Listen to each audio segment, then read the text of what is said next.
Bonjour à tous. Le message aujourd'hui, je vais l'intituler comme il suivra. C'est sur la montagne comme dans la plaine. Ah, ça vous parle? Notre thème cette année, vous savez, c'est sur la terre comme au ciel. Et donc on continue avec ce chemin-là. J'ai parlé le mois dernier sur le fait de vivre d'en haut, que nous pouvons vivre d'en haut par le fait que nous avons reçu le Saint-Esprit et que la réalité du ciel ouvert, c'est une réalité spirituelle que nous pouvons vivre avec une capacité de voir ce qui se passe dans le ciel et que nous sommes aussi, j'avais pris le verset de Philippiens 3 qui nous dit que nous sommes citoyens du ciel. Et si nous sommes citoyens du ciel, alors nous rentrons dans l'héritage des enfants de Dieu. Nous sommes fils et filles de Dieu. Amen. Et le pont entre le ciel et la terre, c'est le Saint-Esprit qui nous a été donné et qui nous donne de pouvoir en même temps vivre sur le concret ici-bas et en même temps d'être assis dans le ciel ensemble avec le Christ. Donc là où je suis, le ciel est ouvert. Amen à ça. Donc ça, c'était la prédication du mois dernier. Vous pouvez vous y référer. Vivre d'en haut. Mais ce matin, j'aimerais pouvoir parler à la suite, sur ce même thème, de deux histoires en parallèle que l'on va prendre. Et donc, on va ouvrir notre Bible, alors que ce soit physique ou la Bible sur votre téléphone, parce que je sais que c'est aussi comme ça qu'on peut lire la Bible, peu importe. Mais on va lire ensemble deux passages, ces deux histoires en parallèle, entre l'Ancien et le Nouveau Testament. Ceux qui sont derrière leur écran aussi, ouvrez votre Bible. Comme ça, on suit ensemble. Et on va prendre donc Exode 24, des versets 12 à 18 pour l'instant. Alors, je place juste le contexte pour dire que nous sommes avec Moïse qui est au mont Sinaï. Et ça commence déjà dès le chapitre 19, où il est en haut de la montagne, où il reçoit les 10 commandements, il reçoit les lois diverses. Il y a beaucoup de lois qui sont données à Moïse dans ce temps-là, en face à face avec Dieu. Et l'alliance entre Dieu et son peuple qui est renouvelée. Et il y a aussi la description du tabernacle qui va être construit. Tout ça, c'est un ensemble de chapitres qui va d'Exode 19 jusqu'à la fin, finalement. Donc il se passe beaucoup de choses, de descriptions. On ne peut pas tout lire, mais j'ai choisi quelques morceaux pour qu'on puisse lire ensemble. Donc Exode 24, versets 12 à 18. Je lis avec vous. L'Éternel dit à Moïse, monte vers moi sur la montagne et reste là. Je te donnerai des tables de pierre, la loi et le commandement que j'ai écrit pour les enseigner. Moïse se leva avec Josué son assistant, et Moïse monta sur la montagne de Dieu. Il dit aux anciens, « Attendez-nous ici jusqu'à ce que nous revenions auprès de vous. Voici qu'Aaron et Our sont avec vous. Si quelqu'un a une affaire à régler, c'est à eux qu'il s'adressera. » Moïse monta sur la montagne, et la nuée couvrit la montagne. La gloire de l'Éternel demeura sur le mont Sinaï, et la nuée le couvrit pendant 6 jours. Le 7e jour, l'Éternel appela Moïse du sein de la nuée. L'aspect de la gloire de l'Éternel était aux yeux des Israélites comme un feu dévorant au sommet de la montagne. Moïse pénétra au sein de la nuée et monta sur la montagne. Moïse fit sur la montagne 40 jours et 40 nuits. Ça peut nous sembler long, mais c'est autant de temps passé dans la gloire de Dieu. Voilà la description de la gloire de ce que vit Moïse. Et puis on va à Exode 32. On va lire 2 passages dans ce chapitre, qui est le chapitre qui nous parle du veau d'or. Donc 32 versets 1 à 7. Le peuple vit que Moïse tardait à descendre de la montagne. Alors le peuple s'assembla autour d'Aaron et lui dit, « Lève-toi, fais-nous des dieux qui marchent devant nous, car ce Moïse, cet homme qui nous a fait monter du pays d'Égypte, nous ne savons pas ce qui lui est arrivé. » Aaron leur dit, « Défaites les anneaux d'or qui sont à vos oreilles, aux oreilles de vos femmes et de vos fils et de vos filles, et apportez-les-moi. » Et tous les anges et tous les gens du peuple se défirent des anneaux d'or qui étaient à leurs oreilles et les apportèrent à Aaron. Il reçut l'or de leurs mains, le façonna avec le burin, il en fit un veau en métal fondu. Puis ils dirent, « Israël, les voici, tes dieux qui t'ont fait monter du pays d'Égypte. » Aïe, aïe, aïe. Lorsqu'Aaron vit cela, il bâtit un autel devant lui et s'écria, demain, il y aura fête en l'honneur de l'Éternel. Le lendemain, ils se levèrent de bon matin, ils offrirent des holocaustes et présentèrent des sacrifices de communion. Le peuple s'assit pour manger et pour boire, puis ils se levèrent pour se divertir. L'Éternel dit à Moïse, va, descends, car ton peuple que tu as fait monter du pays d'Égypte s'est corrompu. Et puis on saute, puisque l'Éternel est en train d'annoncer à Moïse ce qui est en train de se passer, et on voit comment Moïse réagit à partir du verset 15 au verset 20. Moïse s'en retourna et descendit de la montagne, les 2 tables du témoignage à la main. Les tables étaient écrites des 2 côtés, elles étaient écrites de part et d'autre. Les tables étaient l'œuvre de Dieu et l'écriture était l'écriture de Dieu gravée sur les tables.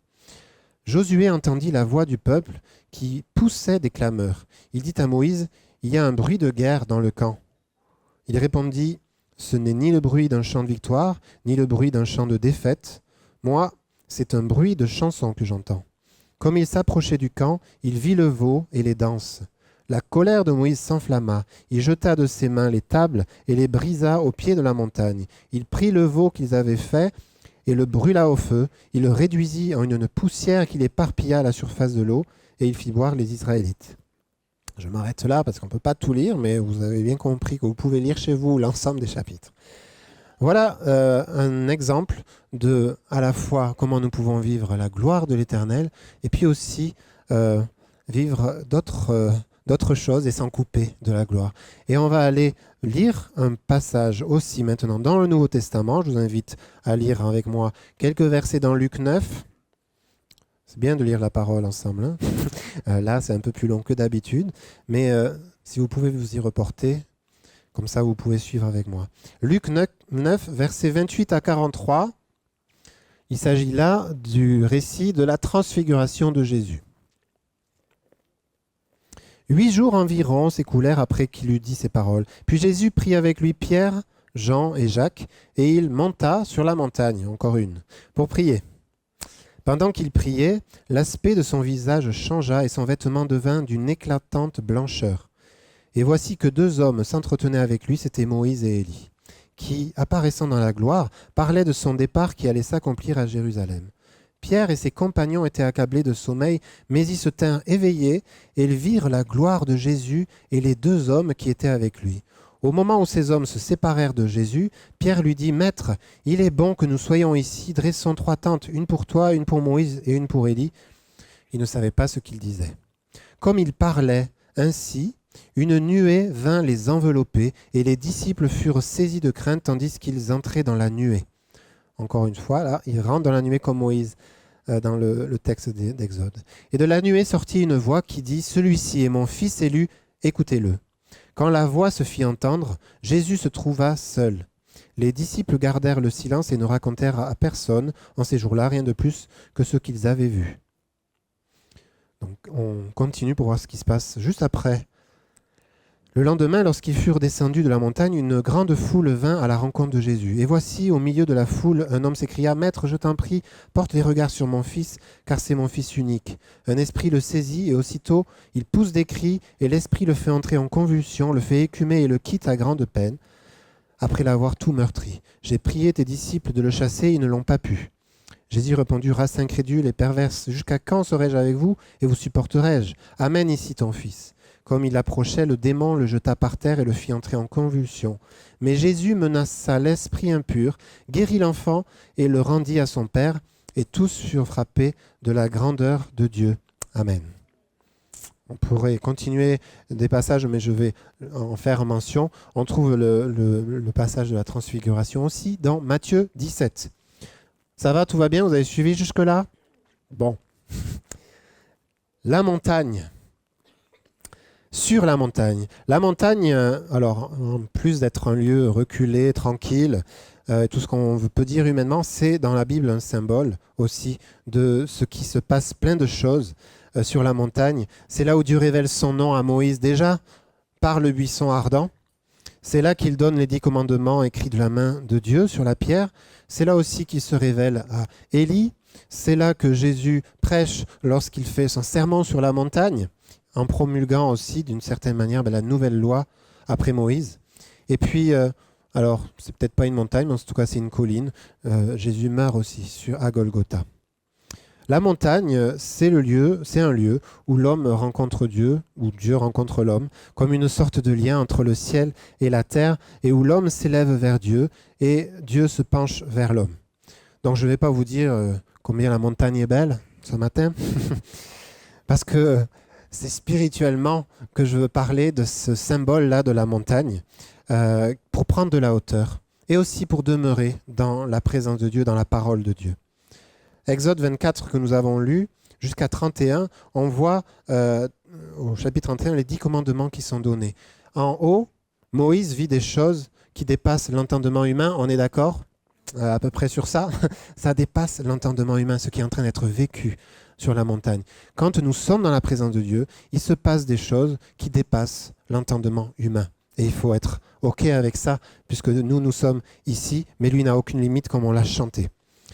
Et plus que des lois, je crois que Moïse, sur la montagne, reçoit le cœur même de Dieu et son cœur pour l'humanité. La montagne, c'est là où le ciel et la terre semblent se toucher. Et c'est le lieu où Dieu se révèle. En même temps, je pense que monter dans la présence de Dieu, c'est faire un chemin vers nous-mêmes, vers le centre de notre vie, parce que quand on se trouve face à Dieu, dans sa présence, alors il se passe des choses au plus profond de nous-mêmes. Donc c'est un lieu de rencontre avec le Dieu vivant. Donc ce n'est pas le lieu de la religion. On ne monte pas à la montagne par religion. Nous venons à la rencontre du Dieu vivant. Et l'atmosphère de cette montagne, ça ne peut être autre chose que l'adoration et la consécration. Et l'adoration et la consécration, c'est le style de vie auquel nous sommes appelés en tant que chrétiens. C'est la respiration de notre esprit et de notre âme, l'adoration et la consécration. Et nous le pouvons, nous, par le Saint-Esprit qui nous a été donné. Donc, l'Esprit de Dieu qui habite en nous. La sagesse de Dieu nous est donnée pour vivre de ses prescriptions. Lorsque nous sommes dans sa présence, nous vivons le rafraîchissement de sa présence. Ça fait du bien d'être dans la présence de Dieu. Comme on dit, le contraire de la louange, c'est l'esprit abattu. Lorsque nous entrons dans la louange, c'est difficile de râler en même temps parce que nous sommes dans la présence de Dieu. L'atmosphère change et notre vie change. Donc c'est ce qui se passe sur la montagne où Moïse reçoit les lois au quotidien. À la transfiguration de Jésus, c'est une haute montagne là aussi, je n'ai pas précisé laquelle, mais Jésus resplendit à ce moment-là comme le soleil. C'est mieux que Colgate et tout ce que vous voulez. Jésus est en train de briller de mille feux, quelque chose qui est éblouissant, éclatant. C'est quelque chose d'unique qui est en train de se passer à ce moment-là précis. Et apparaissent Moïse et Élie. Et en présence de Pierre, Jacques et Jean, qui, j'ai envie de dire, se retrouvent un peu bêtes dans cette situation en se disant « qu'est-ce qu'on fait ?» J'aime bien Iris Rutter, qui est pasteur, qui dit « Pierre, impulsif comme toujours, dit aussitôt « Il est bon que nous soyons ici, dressons 3 tentes, on va rester là. » Alors ça n'a pas duré 40 jours et 40 nuits comme Moïse y a été, mais il a compris qu'il se passe quelque chose de fort et c'est puissant ce qui est en train d'être vécu. Il veut rester là, il n'a pas envie de retourner dans la plaine, on va y venir. Il n'a pas envie de redescendre. Il est là, restons là dans la présence de Dieu. Il n'y a rien de plus beau, rien de plus attirant, rien de plus fort que ce que nous sommes en train de vivre. Donc il a envie de rester là-haut. Comment penser à redescendre dans la vie normale quand on pourrait rester là-haut, près de Dieu, dans la gloire? On est pareil nous-mêmes. Quand on est dans la présence de Dieu, on n'a pas envie d'en sortir. Il n'y a pas de meilleur endroit que la présence de Dieu. Et la parole de Dieu nous dit que notre âme soupire après la présence de Dieu. Elle soupire. Et donc là, on peut, dans ces moments de gloire, on vit les prémices de la gloire à venir. C'est-à-dire on vit un petit peu de ce qui nous attend dans la vie éternelle. Et c'est notre espérance que nous serons avec lui dans la vie éternelle.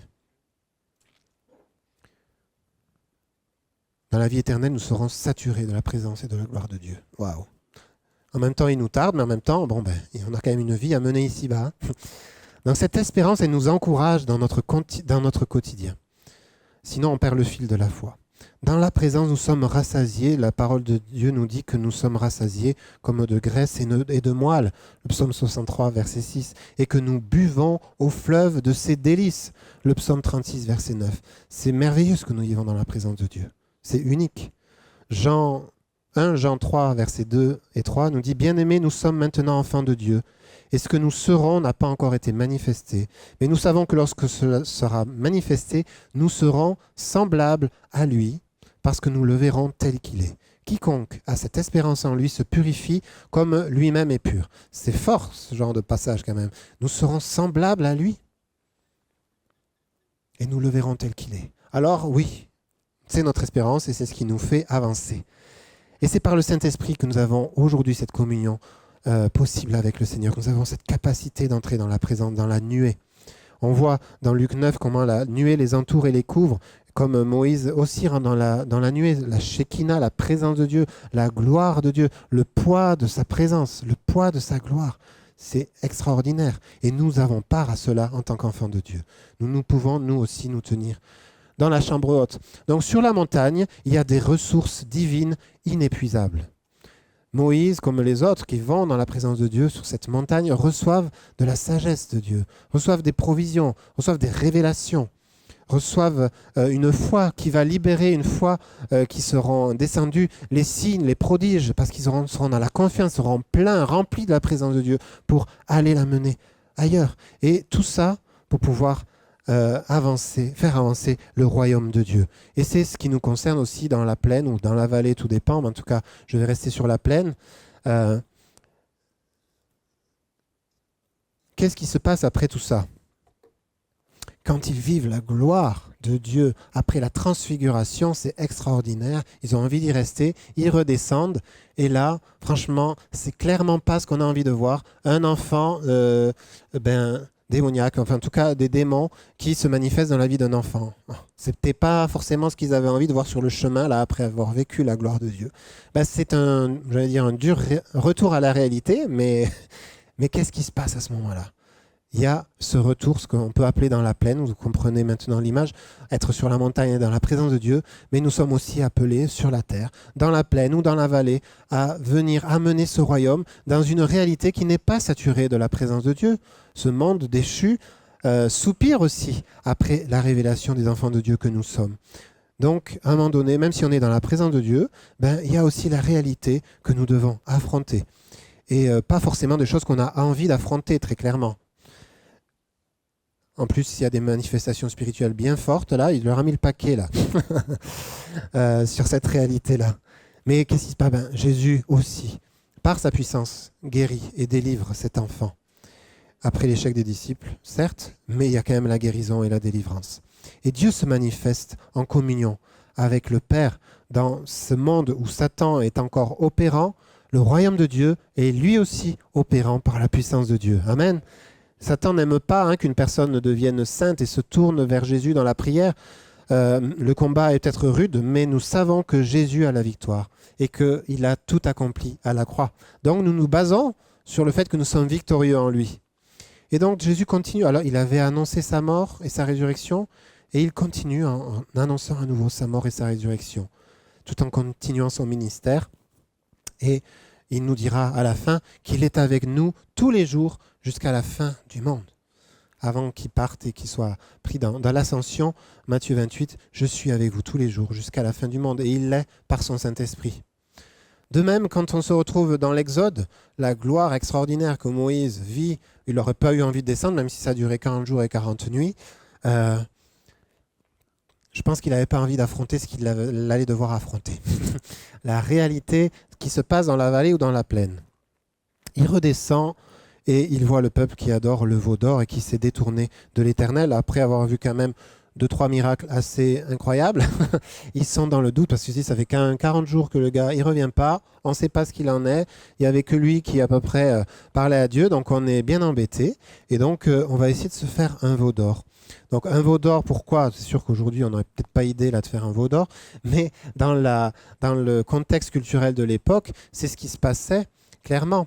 C'est-à-dire que les dieux étrangers, comme il n'y avait pas de possibilité d'être en communion avec un Dieu immatériel, on passait par le biais de choses que les hommes fabriquaient pour être en communion avec un Dieu. Même si ce Dieu n'existe pas, mais on se persuadait de ça. C'est le psaume 115 qui dit que c'est un ouvrage de main d'homme. Et le peuple tombe dans cette idolâtrie parce que c'est tout ce qui est dans la culture environnante. C'est pas quelque chose, ça leur est pas venu comme ça. La plaine sans la réalité de la montagne, on peut dire la vie sans la réalité de la présence de Dieu, ça nous amène au veau d'or. Ça nous amène à nous détourner. Ça nous amène à ne plus être en communion avec Dieu, et donc on va essayer de faire les choses par nos propres forces, par nos propres moyens. Et Moïse, dans son indignation, brise les tables de la loi, de la même manière que le peuple a brisé l'alliance avec Dieu par son infidélité. Mais heureusement, Dieu est le garant de la promesse, Dieu est le garant de l'alliance. Heureusement qu'il fait grâce. Ça passe par une intercession passionnée de Moïse en faveur du peuple. Et on voit tous les chapitres qui suivent, où on voit quand même comment Dieu renouvelle son alliance et comment il se manifeste aussi de nouveau à Moïse. Quand nous sortons de la présence divine, il n'y a pas de limite à l'aveuglement. Il n'y a pas de limite au détournement dans lequel nous pouvons tomber. Tous d'un commun accord quand même, avec Aaron, se retrouvent à faire un ouvrage de veau d'or, parce qu'ils n'ont plus cette communion-là avec Dieu. Il manque cette connaissance, même s'ils ont vu les miracles, même s'ils ont vu la mer qui s'ouvre en deux et tout ce que vous voulez, les 10 plaies d'Égypte, il manque la connaissance personnelle de qui est Dieu. Ils doutent encore à ce moment-là. Restons en communion avec notre Seigneur. Restons dans cette montagne. Ils ont violé le premier commandement, tu n'auras pas d'autre Dieu devant ma face. Et si on viole le premier commandement, alors on va être amené à violer tous les autres commandements, parce que nous ne serons plus dans la communion avec Dieu. Un peu de distance avec Dieu peut en entraîner davantage et davantage et davantage. Et petit à petit, on se coupe de la réalité céleste. Et donc, on rentre tout entier dans cette réalité terrestre qui nous accapare, nos pensées, tout est tourné vers ce monde présent, vers nos besoins.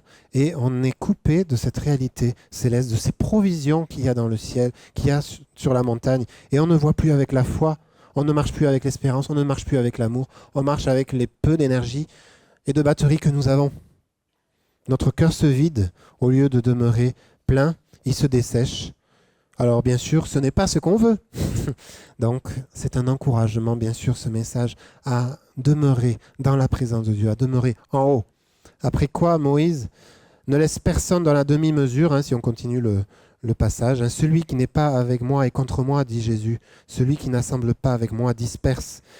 Moïse a dit la même chose. Que ceux qui sont pour l'Éternel me suivent. Et là, il y a eu un choix radical à faire pour le peuple. Ceux qui n'ont pas voulu meurent, mais ceux qui suivent le Seigneur vivent et suivent ce chemin. Donc, par nous-mêmes, sans la parole de Dieu, ce n'est que le désordre. Vous voyez ce parallèle entre l'ordre que Dieu donne à travers de ses commandements et de ses prescriptions et le désordre qu'il y a dans le peuple qui est sans frein et sans aucune limite dans ce qu'il est en train de faire, parce qu'il n'y a aucun ordre, il est dans le désordre. On a besoin de l'ordre, de la parole de Dieu. On a besoin de sa parole pour construire notre vie sur le roc. Donc le veau d'or, je ne sais pas si on fera un veau d'or aujourd'hui, très clairement non. Mais quelle idole pourrait prendre la place de Dieu? Qu'est-ce qui pourrait prendre la place de Dieu dans notre vie? Dans l'absence de Dieu, qu'est-ce qu'on va chercher à combler? De manière générale, c'est l'humain qui prend le dessus. Lorsque ce n'est pas Dieu qui est souverain, l'homme essaye d'être son propre Dieu et de faire les choses par ses propres moyens. Et du coup, c'est des fabrications toutes humaines, nous aussi, que nous faisons, de nos mains, plutôt que de compter sur le royaume de Dieu. Dans la plaine, qu'est-ce qui se passe dans la plaine? On affronte la foule, c'est ce qui se passe quand Jésus redescend. Aussi, on affronte les besoins du monde qui nous entoure, et il y en a besoin, il y a des besoins criants qui nous entourent, et on n'a pas toujours la force d'y répondre. C'est la puissance du diable aussi qui est à l'œuvre, mais on fait face aussi à notre insuffisance, à notre incrédulité, au péché, à l'adversité, et parfois aussi à notre ignorance. Quand Jésus annonce après ça la mort et la résurrection, il est dit, les disciples ne comprirent pas ces paroles. Donc on peut aussi être dans l'ignorance par rapport à ce qui est des réalités célestes, et c'est pour ça qu'on s'encourage à continuer ce chemin de percer les mystères de la présence de Dieu. Mais dans la plaine, on s'affronte soi-même, on affronte nos propres pensées, on affronte notre propre égoïsme. Qu'est-ce qui se passe juste après la transfiguration? Je ne suis pas allé jusque-là dans la lecture.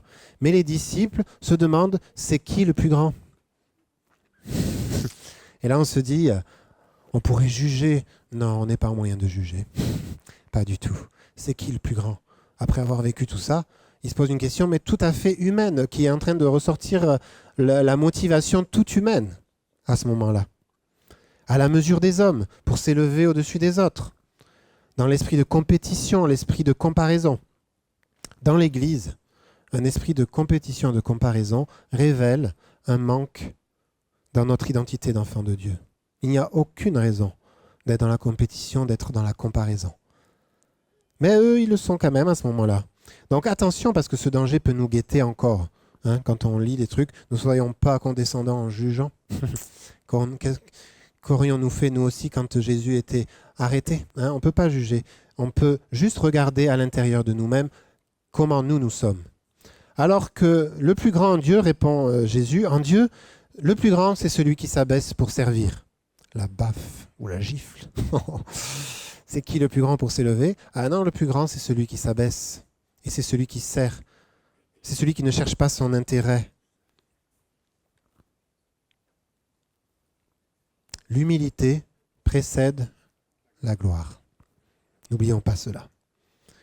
Plus loin, c'est encore l'esprit orgueilleux, l'esprit religieux ou l'orgueil religieux qui tient les disciples. Quand des gens ne veulent pas le recevoir, on dit « Oh Seigneur, maintenant tu envoies le feu et tu les écrases tous. » Waouh, à se calmer. Jésus dit « Mais vous ne savez pas de quel esprit vous anime. » Alors ils ont vécu le truc incroyable de la transfiguration de la gloire de Dieu, et puis ils se retrouvent là avec Jésus qui leur dit « Vous ne savez pas quel esprit vous anime. » Vous voyez, quand on est dans la plaine et qu'on ne marche pas avec les ressources du royaume de Dieu, avec ses pensées, avec son regard, on se retrouve à avoir des pensées humaines qui ne sont pas justes. Parfois, quand on voit le monde qui nous entoure, on aurait bien envie de dire « Ah, va les supprimer par le feu, là, et qu'on n'en parle plus. » Mais Jésus, qu'est-ce qu'il dit? Non. Moi, je ne suis pas venu pour juger, je suis venu pour sauver ce monde. Et donc, il continue son chemin de salut et de bénédiction pour sauver. Ce n'est pas du tout le même objectif que le nôtre, ou que ceux des disciples à ce moment-là. Donc, on doit tous veiller à nous-mêmes, n'est-ce pas? Et donc, laisser le Seigneur sonder nos cœurs, sonder nos motivations profondes. Quel est l'esprit qui m'anime quand je dis ça? Quand on voit l'état de nos pensées, de nos guerres intérieures, oulala, parfois on se dit sainteté à l'Éternel. Bon, il y a besoin d'y revenir, effectivement. Sainteté à l'Éternel, oui. Pourquoi? Parce que ma vie, en tant qu'enfant de Dieu, parce que le Saint-Esprit habite en moi, je suis appelé à être saint, à être mis à part pour Dieu, pour son royaume, pour sa gloire. Donc, il y a un chantier en cours, hein. On est tous des chantiers en cours. Le Seigneur continue son œuvre de transformation dans nos vies. Mais il y a besoin d'affronter authentiquement, de manière authentique, nos profondeurs dans la présence de Dieu, sans fermer nos oreilles. Parce qu'on peut être fort pour Alléluia, machin, et puis arriver à non, je ne veux pas entendre vraiment ce que le Seigneur a à me dire, j'ai pas envie qu'il me montre la poudre qu'il y a dans mon œil. On est fort pour ça parfois, hein. On se contente juste, hein, mais non. Si tu vas dans la présence de Dieu, sois avec les oreilles bien ouvertes pour que ce que le Seigneur doit pointer en toi, il puisse le faire. Dans ton fonctionnement, dans ton caractère. Oui, ton caractère a encore besoin d'être sanctifié. Personne ne peut dire qu'il y est arrivé au bout, n'est-ce pas? Alors, allons vers lui pour apprendre, pour comprendre, avec une capacité de nous remettre en question pour qu'il ait la liberté d'agir en nous. En laissant les certitudes, l'autosuffisance, tout en étant dans l'assurance, bien sûr, de la vérité que nous avons, qui nous a été révélée. Mais ce n'est pas parce que nous croyons en la vérité que nous devons être condescendants pour autant. Donc, pour notre consolation, nous voyons que si Christ utilise les afflictions de la plaine, de la vie quotidienne, il le fait aussi pour dévoiler nos cœurs, mais aussi pour révéler sa grâce. Il a montré sa grâce au peuple, alors qu'il a été infidèle. Il a montré toute sa grâce. Il a montré sa grâce, Jésus, en venant à la croix et en donnant sa vie pour nous. Et tout ça pour nous amener à la transformation. Donc si la plaine, c'est avoir la tête dans le guidon, vous avez compris là où je veux en venir, nous ne sommes pas appelés à rester dans la tête dans le guidon, parce que ça veut dire que nous n'avons pas une vue distincte, nous ne voyons pas les choses clairement, nous ne voyons pas les choses d'en haut. Hein, quand on voit les choses d'en haut, on les voit distinctement. Lorsque nous sommes en bas, on les voit pas distinctement. On voit moins le danger, etc. C'est pour ça que nous sommes appelés à vivre d'en haut, tout en étant ici, en bas. Et je termine sur la plaine en disant le psaume 84, versets 5 à 8, que vous pourrez lire, qui nous parle des bénédictions que l'Éternel donne, même lorsque nous sommes dans la vallée de Baca. La vallée de Baca, c'est la vallée des larmes, ça peut être la vallée du deuil, de la souffrance. Dieu nous rejoint aussi dans nos souffrances. Et c'est bon de se le dire. La présence de Dieu nous rejoint dans la plaine. Jésus, il est venu sur terre. Il a quitté sa gloire pour venir sur terre, afin que nous puissions entrer dans sa gloire. Donc la présence de Dieu, elle est assurée et elle nous renouvelle. Et ce psaume qui nous dit, dans ces souffrances, ils en font une oasis. Voilà, et donc mon dernier point, bien sûr, c'est de dire que nous pouvons concilier les deux. Nous pouvons vivre sur la montagne comme dans la plaine, parce que nous avons toutes les ressources nécessaires. Si la montagne c'est le ciel, si la plaine c'est la terre, ben nous voulons vivre sur la terre comme au ciel. C'est notre thème. Nous voulons vivre dans la plaine, mais en étant tout autant sur la montagne. C'est ce qui se passe en Exode 17 avec l'épisode de Aaron et Hur, qui, vous savez que le peuple est en guerre contre Amalek, et quand Moïse lève les mains, ben, Josué qui est en bas en train de combattre dans la plaine, il est en train de gagner. Mais de fatigue, quand il baisse les mains, parce que essayez un petit moment, vous allez voir, ça fatigue, eh ben, Josué est en train de perdre dans la plaine. Donc Aaron et Hur viennent soutenir les mains de Moïse. Et c'est pour nous dire que nous sommes dans cette réalité-là. Nous sommes à la fois en train de bénir, de proclamer depuis en haut de la montagne, et en même temps, nous sommes dans la plaine, dans le combat tout à fait concret de la vie terrestre. Et Dieu est en train d'agir dans l'un comme dans l'autre. Tout est concret quand nous lisons à Aaron et Hur. On lève la main, c'est concret.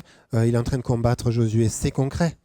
Ce va-et-vient entre montagne et plaine, c'est notre quotidien, ce que dit Iris Rutter, je citais tout à l'heure, c'est une gymnastique perpétuelle. Nous sommes à la fois citoyens du ciel, comme je disais le mois dernier, et nous vivons bien sur la terre. Et nous vivons avec une réalité spirituelle indéniable, c'est que tout est accompli et que nous marchons dans la victoire de Jésus. Jésus est notre bannière et nous avons un accès direct à la montagne. Heureusement, il n'est pas toujours besoin physiquement de monter la montagne. Même si dans pleine montagne, on a construit des croix, des églises, etc.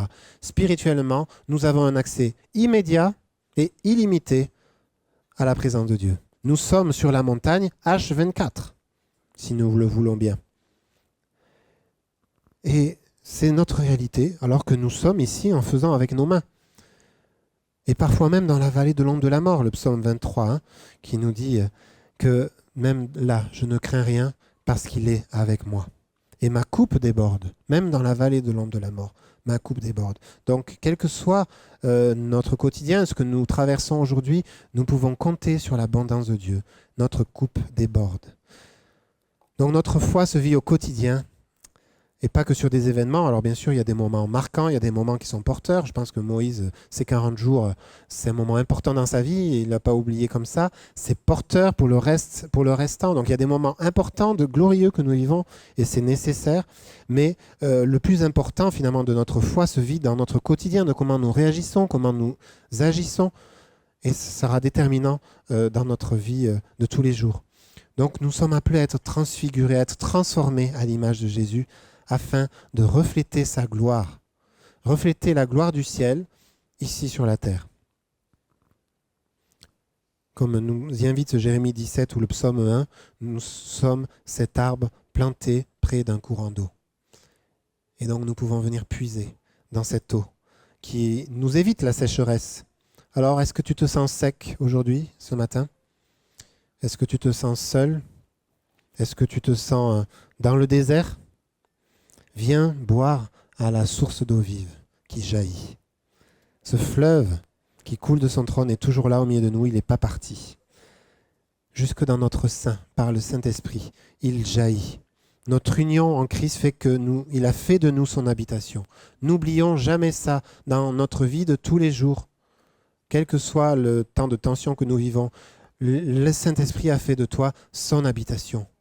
Et tu es en union avec le Christ. Alors, c'est un don qu'il faut chérir et qu'il ne faut pas laisser comme ça dans un coin isolé. C'est de le mettre en pratique, ce don qui compte. C'est de prendre le temps, de méditer de sa parole. Là, je prêche. On a facilité après de passer à autre chose. Mais non, quand nous recevons une prédication, prenons le temps de la méditer, de s'en nourrir, de la mettre en pratique, pour que nous ne passions pas toujours à autre chose sans vivre la plénitude de ce que nous sommes appelés à vivre, quelle que soit la prédication qu'on entend. Je ne parle pas de la mienne forcément, mais on a besoin de grandir dans cette mise en pratique et de grandir dans la conscience de notre union avec Jésus. C'est Elvire Dieny qui a mis une citation hier sur les réseaux. La sainteté, c'est pas de ne pas pécher. On ne se contente pas de ne pas pécher, mais c'est de rencontrer le Dieu qui est saint et d'être transformé à son image. Il y a une autre puissance quand même de dire aujourd'hui je n'ai pas péché que de se dire je suis rempli de la présence de Dieu et je suis transformé à son image. Alors, il n'y a aucune raison de pécher, je suis dans la présence de Dieu. Et c'est pareil pour les fruits de l'esprit.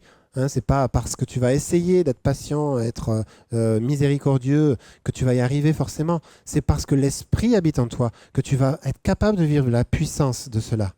Donc en effet, bon, je suis sur les réseaux, donc je dis, Fabienne Ponce aussi disait cette semaine, en effet, pour demeurer dans la présence de Dieu. Quand on lit « Je voudrais habiter éternellement dans la maison de l'Éternel », le psaume 27,4, ça dit combien notre âme a besoin de ça, combien nous sommes faits pour demeurer dans la présence de Dieu. Et nous sommes des temples vivants où nous recevons la puissance de Dieu en nous.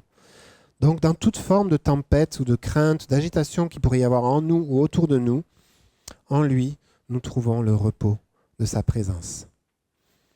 Et bien sûr, nous sommes dans la plaine. On est parfois long à comprendre par nous-mêmes. Mais si nous sommes dans la présence de Dieu, si nous allons sur cette montagne, alors nous recevons une intelligence divine. Nous recevons des pensées du ciel.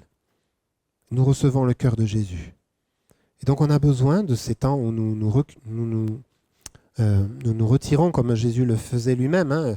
Il se retirait à un endroit seul, il discutait avec le Père, il recevait et puis ensuite il allait dans la plaine, on peut dire. Il allait dans la vie quotidienne. Nous avons besoin de ce temps-là où nous sommes reculés, où nous délectons de la présence de Dieu, où nous sommes en communion avec lui pour pouvoir aller. Parce que si nous ne le faisons pas, alors, j'ai envie de dire tôt ou tard, mais surtout très vite, nous allons être fatigués, hélas, dans la plaine. Nous allons nous fatiguer parce que nous allons essayer de nous battre avec nos propres moyens, nos propres forces. Et nous allons essayer de faire un Dieu à notre image, comme c'est le cas pour le veau d'or, alors que le Saint-Esprit vient nous transformer à l'image du Dieu vivant. Donc nous sommes à la fois sur la montagne et dans la plaine pour le servir partout où nous allons avec la plénitude du royaume de Dieu. Hein, notre sous-thème, c'est de rechercher le bien de la ville. Il ne nous est pas dit restez en suspension et jusqu'à ce que je revienne, quoi. Il nous demande de rechercher le bien de la ville, il nous demande de mener le combat pour l'avancement du royaume de Dieu sur cette terre. Mais nous le faisons par la plénitude de sa grâce en nous. Donc il y a ce va-et-vient, ou ce vient et va, se nourrissent mutuellement, dans le ciel sur la terre. Nous sommes à la fois mystiques et en même temps nous sommes incarnés. Nous sommes l'incarnation du royaume de Dieu sur terre. Nous sommes à la fois de ceux qui contemplent et nous sommes à la fois ceux qui sont dans l'action. Ensemble, les deux sont réunis. On part de sa puissance, de sa révélation, et on ne part pas de fables habilement conçues. Ça, c'est 2 Pierre 1, verset 16, quand Pierre, sur ce passage, est en train de parler de la transfiguration qu'il a vécue, il dit « Ce n'est pas en effet en suivant des fables habilement conçues que nous avons fait connaître la puissance et l'avènement de notre Seigneur Jésus, mais parce que nous avons vu sa majesté de nos propres yeux. » Donc nous partons de la révélation, nous ne partons pas de trucs habilement conçus, joliment dits. Et ce chapitre-là de 2 Pierre 1 est important, il dit que nous sommes rendus participants à la nature divine. Il y a des textes qui sont tellement forts comme ça quand on médite pour le vivre réellement, que le Seigneur ne nous a pas laissés sans activité ni sans fruit. Et puis il continue en disant « Affermissez votre vocation ». Je vous invite à lire 2 Pierre 1. Donc de vivre la puissance d'en haut pour aller avec le courage que le Seigneur nous donne ici-bas. Et nous vivons de cette puissance spirituelle pour entrer dans les œuvres qu'il a préparées d'avance. On aime bien ce verset, mais c'est la joie d'entrer dans ce que le Seigneur a pour nous. J'ai envie de dire, mais pas de manière orgueilleuse, que nous rentrons dans la satisfaction d'entrer dans les œuvres que Dieu a prévues pour nous. Parce que nous sommes là où nous sommes appelés à être. Point. C'est l'humilité. Nous ne cherchons pas plus ni moins. Et c'est là que nous vivons vraiment la grâce du Seigneur. Dans une volonté qui s'aligne sur la terre avec celle du ciel. Donc nous avons l'esprit tout à fait en haut, mais nous avons les manches aussi retroussées. Hein, ça se parlera à ceux qui sont manuels. Hein, Ludo, ça te parle, les manches retroussées. Nous sommes à la fois avec les manches retroussées, mais notre esprit est en haut. Et nous rentrons dans ces œuvres avec enthousiasme, avec fraîcheur. Si ce n'est pas le Seigneur qui le fait, je parlais encore cette semaine ici avec une personne, c'était incroyable ce qu'elle avait vécu en peu de temps, je me disais, mais si ce n'est pas le Seigneur qui le fait, ce changement de mentalité, c'est impossible à comprendre. Donc regardons de son regard à lui et pas d'en bas, et mettons notre énergie dans ce royaume inébranlable plutôt que de nous désespérer de ce monde qui est bien ébranlé. Mais restons focalisés sur ce que le Seigneur veut faire dans ce monde présent. Alors dans quel domaine nous voulons vivre particulièrement le ciel et la terre réunis? Je vous avais posé la question, donc culte de rentrée, je la repose encore aujourd'hui. En quoi j'ai envie de vivre le ciel et la terre réunis? Qu'est-ce que le Seigneur m'amène à vivre au travers de ce thème? Qu'est-ce que j'ai besoin de saisir dans ma vie personnelle, dans ma vie professionnelle, dans mes relations, dans mes finances, etc. Dans tout cela, je peux vivre l'aliment du ciel avec la terre. Alors peut-être qu'il te semble aujourd'hui que tu t'es perdu dans la plaine ou que tu manques d'oxygène, mais l'oxygène, tu vas pouvoir le trouver dans sa présence à lui. Le Seigneur conserve sa bienveillance et pardonne. Je tiens quand même à le dire, quand on lit la suite, Exode 34, etc., et suivant, on voit comment l'Éternel pardonne le peuple. Donc aujourd'hui, si tu crois que tu n'as pas accès à cette réalité à cause du péché ou à cause de ton passé, le Seigneur conserve sa bienveillance et il pardonne. Après le veau d'or, il fait de nouveau alliance avec le peuple. Il faut le faire quand même. Après tout ce que tu aies pu faire ou penser, le Seigneur fait à nouveau alliance avec toi par son sang qui a été déjà donné. Il ne retire pas son Esprit Saint à celui qui vient avec lui avec repentance. Amen. Alors, ne restons pas dans l'accusation de l'ennemi. Avançons avec la bienveillance de Dieu qui nous dit « Qui nous condamnera ?» Le Seigneur est à la droite de Dieu, il intercède pour nous et il a effacé tous les droits de l'ennemi sur nous. Nous sommes assurés de sa présence. Alors continuons à aller là où notre âme trouve le bonheur et la joie de sa présence pour que nous puissions affronter notre lot journalier, j'ai envie de dire, dans notre vie de tous les jours. Alors, même si physiquement, autant l'un que l'autre dans les récits ont dû quitter la montagne pour affronter la plaine, nous ne sommes pas appelés à quitter la compagnie de Jésus. Jésus est avec nous jusqu'à la fin, je le disais. Et c'est quand même quelque chose de majeur. Jésus est avec nous tous les jours. On ne repart pas seul, nu, désespéré, désorienté. Non, on continue à marcher avec lui. Alors, je vais inviter l'équipe de louange à revenir. Nous sommes ce tabernacle. Par nos vies, par nos engagements, par notre proclamation, lorsque nous proclamons, il se passe des choses, par notre adoration, nous amenons une autre atmosphère sur la terre. Oui, il est évident, et ça n'a pas changé depuis Moïse, autour de nous, il y a d'autres divinités, il y a d'autres philosophies, il y a d'autres religions, il y a de l'incrédulité, il y a des fausses croyances, il y a des pratiques ésotériques et occultes en tout genre. Oui, c'est la réalité. Mais nous sommes ambassadeurs du royaume de Dieu. Et notre bannière, c'est la croix de Jésus.